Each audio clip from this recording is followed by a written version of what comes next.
Hi friends, welcome back. भाई सुनो, क्या जल्द मिलने वाला है एलियन होने का सबूत? चंद्रयान 3 बताओ। हम लोग तो काफी बोलते हैं। हम लोग तो भैया बहुत समय से बोल रहे थे लाइटर नोट पे कि लैंड करेंगे फ्रोजन पानी पे और ओवर थ्रस्टर उसको गर्म कर देंगे, आराम से पिघल जाएगा और साथ में एलियन भी कैमरे में नजर आ जाएगा और वो हमारे को सैल्यूट मारेंगे। और अगर हमें एलियन दिखा के पंगा कर रहे हैं हमारे लैंडर के साथ, तो वो भी पूरा कैप्चर हो जाएगा। पता लग जाएगा कि डेंजरस एलियंस हैं। और वो ही अगली बार के लैंडर्स में गन्स लगा के भेजा जाएगा और उस ग्रेविटी में चल सके। मेरे को तो बोलने दो। और ये जो बाकी जो इतने सारे हमारे चंद्रयान 2 और ये लूना जो है 25, ये सब एलियंस ने गिराया है। अब लूना रशिया वाले भी खुश हो जाएंगे और हमारा गड़बड़ नहीं थी तो एलियन हमने तो इनपुट ठीक किए थे, एलियन बीच में घपला कर गए थे। अब कई लोग इस पे वीडियो बनाएंगे। आइडिया हमारा, वीडियो बनाएंगे। तो चलो वीडियो शुरू करते हैं। वीडियो शुरू करने से पहले अगर आप चैनल पर नए हो और आपने अभी तक सब्सक्राइब नहीं किया तो जल्दी से पहले सब्सक्राइब के बटन और बेल आइकन को क्लिक कर लो ताकि आपको हमारे सारे न्यू वीडियोस के नोटिफिकेशन मिल जाएं जैसे हम अपलोड करें। अगर आपको वीडियो पसंद आता है प्लीज लाइक एंड शेयर। चलिए शुरू करते हैं। एक तरफ वैज्ञानिक चांद पर जीवन की तलाश में जुटे हुए हैं, दूसरी तरफ एलियन के होने के संकेत भी लोग ढूंढ रहे हैं। एलियन को लेकर दुनिया भर की कई स्पेस एजेंसीज अपने अपने दावे कर चुकी हैं। कुछ वैज्ञानिक मानते हैं कि एलियंस हैं, तो कुछ वैज्ञानिकों का कहना है कि एलियंस जैसा कुछ नहीं, क्योंकि अगर एलियन होते तो उनके बारे में अब तक पता चल गया। लेकिन इस बार एलियंस के होने की संभावनाओं के बारे में जापान ने बहुत बड़ी जानकारी दी और आज आपको ये खबर बताने की वजह है। फिर कुछ लफड़े मत कर देना। एलियन की बात कर रहे हैं। आज की ये 22 अगस्त की तारीख बड़ी इंपॉर्टेंट है। जापान के 2 प्रोफेसर मसाकी मोरिमोटो और हिसाशी हिराबायाशी, उन्होंने आज से 40 साल पहले 15 अगस्त 1983 में अंतरिक्ष में रेडियो सिग्नल्स भेजे थे।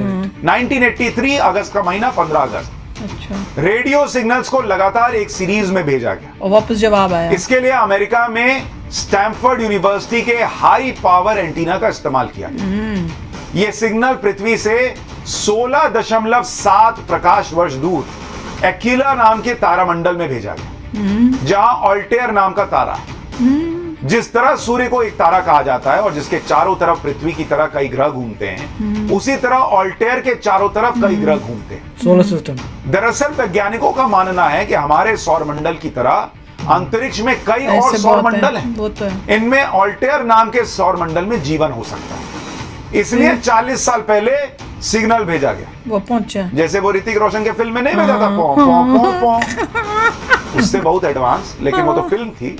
वैसा ही कुछ भेजे उधर, देखें एलियन सुन के कुछ भेजता है कि नहीं। इन डिजिटल सिग्नल्स के जरिए जापान के वैज्ञानिकों ने एक मैसेज संदेश भेजा जिसमें लिखा था कि हेलो इज एनीबडी देयर, यानी कि हेलो कोई है वहां पे। जैसे आवाज नहीं लगा था कि कोई है, उस टाइप से उन्होंने सिग्नल भेजा। अबे ओ कोई है, इसे किसी भाषा में लिखकर नहीं भेजा। फिर कैसे भेजा वो अभी आगे बताओ। बाइनरी में।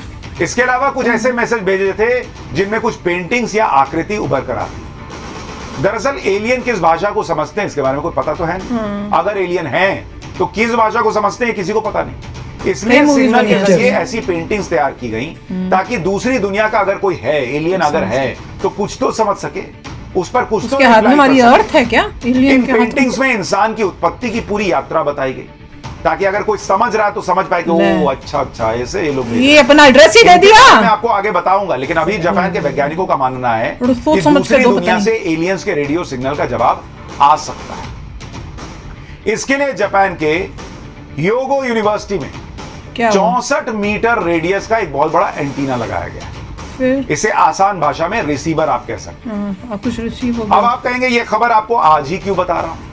इसकी भी वजह, क्योंकि ये जो रिसीवर लगाकर ये लोग मैसेज उसका जवाब आ जाए, ये आज ही कर रहे हैं। इनको लग रहा है कि आज ही मैसेज आएगा। जापान के प्रोफेसर में से मसाकी मोरिमोटो अब इस दुनिया में नहीं, उनका 2010 में निधन हो गया। लेकिन उनकी कैलकुलेशन के हिसाब से यही वो समय है जब एलियन पृथ्वी पर सिग्नल भेज सकते हैं। वो इतने टाइम बाद। इसीलिए हम लोग यहाँ चंद्रयान की बात कर रहे हैं, चंद्रयान 3 की, और वो सोच रहे हैं कि चांद पे क्या मिलेगा नहीं मिलेगा। जापान के लोग वहां सुन रहे हैं कि एलियन मैसेज भेज रहा है कि आगे बढ़ने से पहले आपको लाइट ईयर्स यानी प्रकाश वर्ष को आसान भाषा में समझा देता हूं, ताकि आपको यह पता चले कि जापान के वैज्ञानिकों ने 40 साल पहले कितनी दूर सिग्नल भेजे थे। दरअसल तारों के बीच की दूरी इतनी ज्यादा होती है कि वो किलोमीटर की बजाय लाइट ईयर में मापी जाती है। टाइम लग रहा है ना जाना में। लाइट की स्पीड कितनी होती है?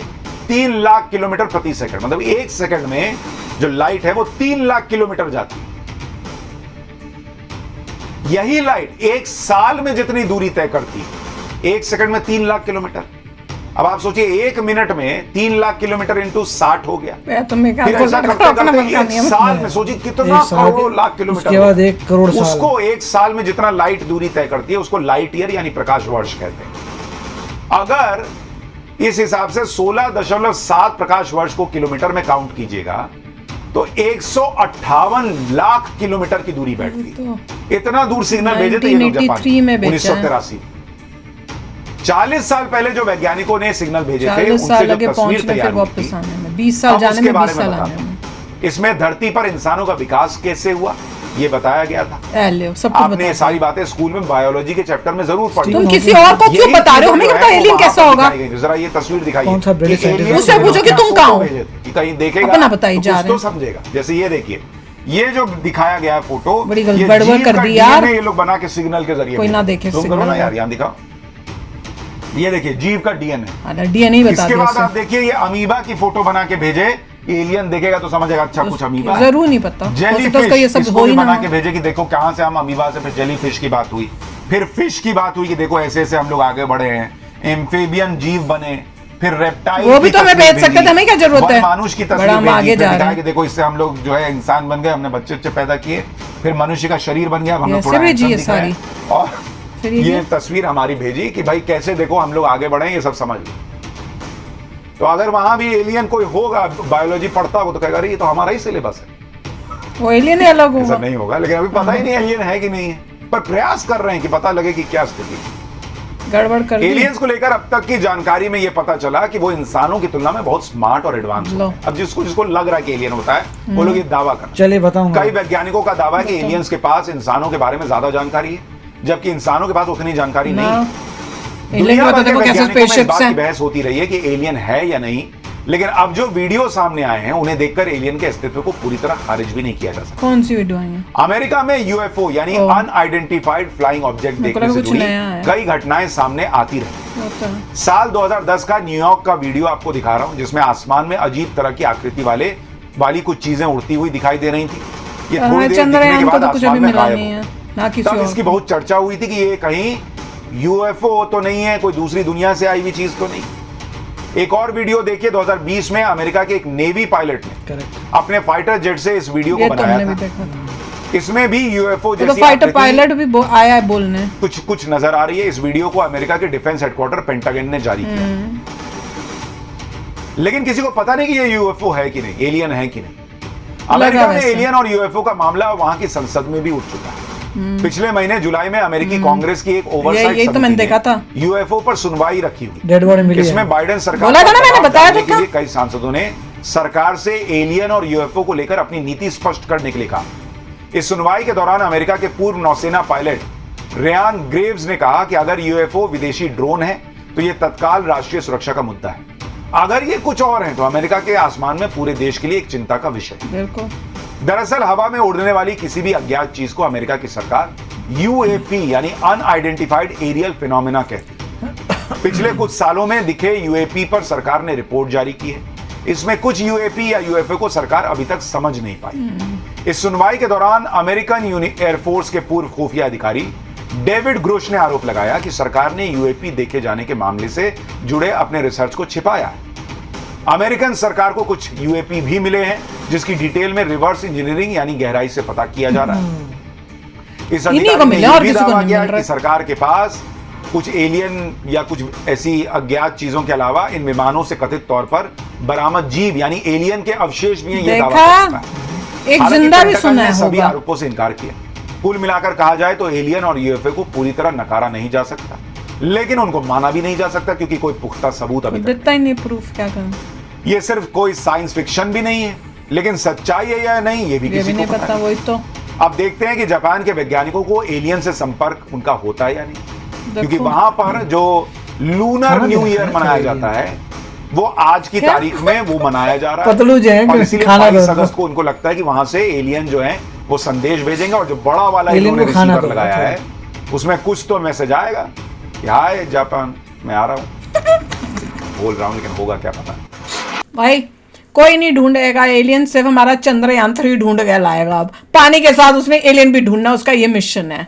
पर देख लो कि एलियन का होना ना होना अभी तक कुछ कंफर्मेशन नहीं आई है, जबकि इतनी बातचीत हो रही है। बोल रही हूँ यहाँ पे ऑलरेडी मेरे ख्याल से मैं भूल गया, प्रोग्राम नाम सेटी है शायद, अच्छा, जो सिग्नल्स भेजता था पूरे अंतरिक्ष में, बताने ब्रॉडकास्ट करता है कि आओ हमें अटैक करो, हमें अटैक करो। कितनी बारी बोलते खुद तो इतनी क्षमता नहीं है, पहले पावरफुल तो लो। ब्रिटिश साइंटिस्ट थे जिनकी अभी रिसेंटली कुछ साल पहले मृत्यु हुई थी, उन्होंने ये कहा था भैया पहले एडवांस हो जाओ, वही तो मैं कह फिर रही ये हूँ। सिग्नल भेज और नहीं तो क्या, अभी तुम ब्रॉडकास्ट कर रहे हो, तुम्हारे में दम कुछ भी नहीं है, उड़ धकते नहीं जाते, वो लोग यहाँ पे आगे इतनी तो दूर तक आ रहे करके तुम्हें उड़ा देंगे। और नहीं तो क्या, क्योंकि जिसको मिल रहा है वो तो बड़ा एडवांस होगा। इतने दूर जाके अगर किसको मिला वो बोलेगा अच्छा मेरे को सिग्नल भेजने, फिर वो उड़ता हूँ यहाँ पे अगर टपक गया वो तो तुमसे ज्यादा एडवांस है कि टपक गया और तुम्हें वो पूरा डिस्ट्रॉय कर दिया।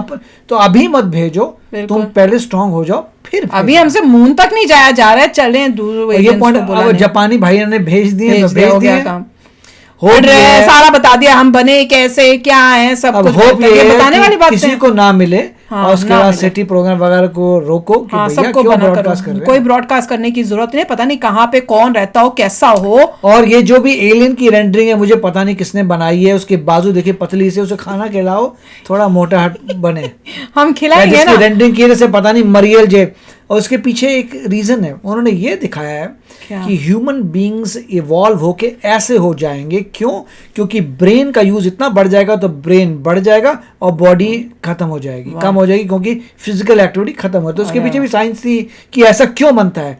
वो दिखा रहे हैं कि ब्रेन का साइज बढ़ने वाला है, क्योंकि 24 घंटे इंसान ब्रेन ही यूज कर रहा है जबरदस्त, ये पढ़ाई ये कर, और उसके बाद फिजिकल एक्टिविटी हो नहीं रही, सब लोग घर में बैठे हैं, ऑनलाइन कर रहे हैं, इंटरनेट आ गया। इवेंचुअली फिजिकली एवोल्यूशन जब देखेगा, नेचर देखेगा कि इनको फिजिकली कुछ चाहिए पहिए नहीं, तो पतलू होते जाएंगे फिजिकली और ऊपर सिर बड़ा हो जाएगा। That is what they are trying to show. कमाल है। चलो वेट करते हैं, चंद्रयान पहले लैंड कर ले, फिर वेट करेंगे पानी की और एलियंस की, क्या कहते हो? हाँ देखना ये सब होएगा। तो चलो चलते हैं, मिलेंगे नेक्स्ट वीडियो में बहुत ही जल्द। Till then take care and bye bye. तो अगर आप मेरे इस चैनल पे नए हो तो जल्दी से सब्सक्राइब के बटन को हिट करो और बेल आइकन को क्लिक करो, ताकि आपको मेरा जब नया वीडियो मैं लगाऊं आपको उसके बारे में जल्दी से पता चल जाए।